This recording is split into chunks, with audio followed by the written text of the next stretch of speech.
Je suis, oui, la première femme meilleure ouvrière de France en boucherie. T'es fière de toi? Bien sûr que oui, je suis fière de moi parce que c'est un travail de des années. Ça fait des années que je travaille pour ça et que je me dis que le travail paye. J'en ai 8. Nous sommes effectivement dans une boucherie charcuterie traiteur sur le site donc, de Montlouis-sur-Loire. Dans ce métier, c'est très polyvalent, c'est changeant. Il y a tellement de tâches. Je vais passer mes commandes au préalable, je réceptionne mes carcasses, je fais des coupes de gros et de demi-gros. Je vais effectuer ensuite après un désosage, séparation des muscles, parage, épluchage, piéçage, ficelage, piquage, bardage, harmonisation, préparation des bouches charcrues, valorisation des abats, mettre en vitrine, effectuer de la vente.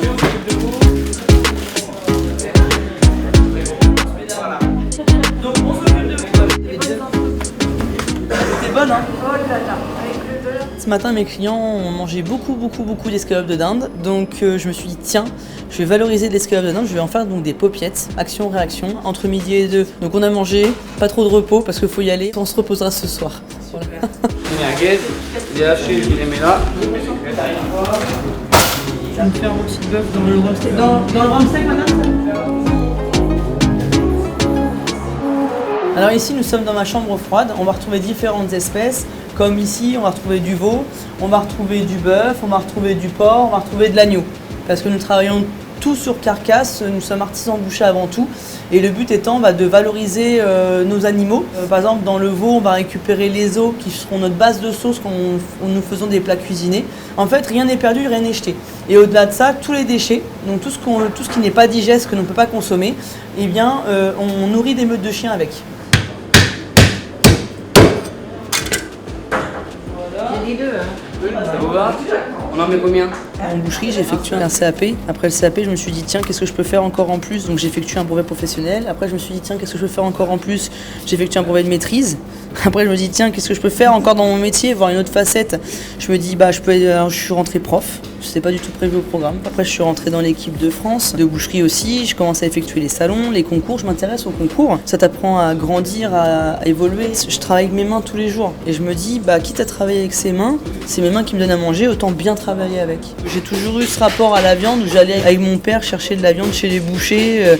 Et en fait, à l'époque, ils avaient des vitrines. On voyait tout le laboratoire derrière. Et je les voyais toujours en train de travailler, en train de courir entre les sens, le coup de feu, ça parlait fort, ça faisait du bruit.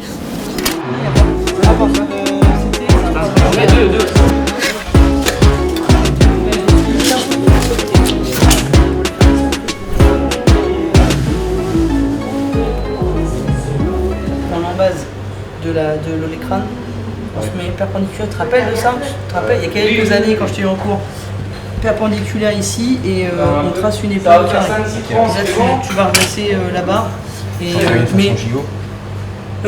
Oui, tu en fais une façon gigot et l'autre on peut la désosser. Non, on la laisse comme ça. Non, on la laisse comme ça pour le moment. Là, La je veux bien juste, coupe transversale, tu aurais dû le faire avant. Ouais. Coupe transversale. Baron, coffre. La majorité de mon équipe, ce sont des jeunes. Alors oui, ils font des erreurs, mais le but c'est de les aider, et des fois même eux, ils m'enrichissent aussi. Pour moi, la jeunesse, c'est la force. Ça a du pep, ça a dynamique, ça en veut, ça a du chien, ça a le feu.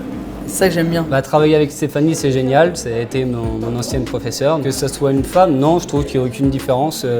Justement, dans notre métier, il faut une finesse et justement travailler avec une femme, c'est génial. Je dirais pas qu'il est difficile en tant que femme de s'imposer dans ce milieu masculin.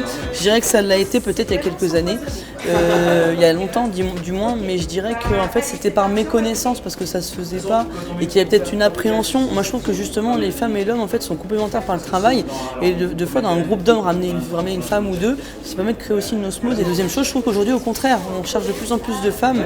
Moi qui étais prof pendant 6 ans, même des employeurs qui ne voulaient que des filles parce qu'ils me disaient tu le dis une fois, elles retiennent, elles sont toujours bien habillées. Un garçon des fois c'est un petit peu froissé, les vêtements c'est toujours un peu de travers. C'est combien madame? Ça fait plaisir en pâté. 6. J'en ai plein. Un petit pâté. Et avec ceci madame? On m'a déjà dit une fois, de toute façon t'arriveras jamais à porter une cuisse. On m'a pas dit que tu pouvais pas le faire parce que j'étais une femme, on m'a dit t'arriveras pas à la porter. J'ai dit de toute façon si tu vas désosser tu les mets sur la table. Ok. Si je veux désosser, je vais les mettre sur la table. Donc j'ai pris la cuisse de bœuf, qui faisait 80 kg, et je l'ai mis sur la table. Et en fait, je dirais qu'aujourd'hui, je le remercie parce que grâce à lui, en fait, j'ai appris à me débrouiller. Et donc du coup, en fait, maintenant, moi, je porte mes carcasses, tout simplement. Dans la vie, Dans la vie, en fait, osez et faites quelque chose que vous aimez. C'est le plus important. C'est se faire plaisir et quand... Alors oui, on travaille dur, etc. Mais quand on fait quelque chose qu'on aime déjà, on n'a pas la même sensation de temps qui passe. Et en fait, on n'a pas vraiment l'impression de travailler. Aujourd'hui, on a la chance d'être dans un pays où on peut faire mille et une choses. Non, mais c'est trop bien. On ne dit pas bêtement, non, tu vas faire ça toute ta vie. Non, on a le choix. Et on a la liberté d'avoir le choix. Donc ça, je trouve ça vraiment essentiel. Et vous allez voir que c'est très, en termes de goût, c'est très goûtu. Non, je vous garantis. Parce que là, à Saint-Martin, par exemple, dans l'autre boutique, c'est des morceaux qui sont toujours en rupture. Mes projets.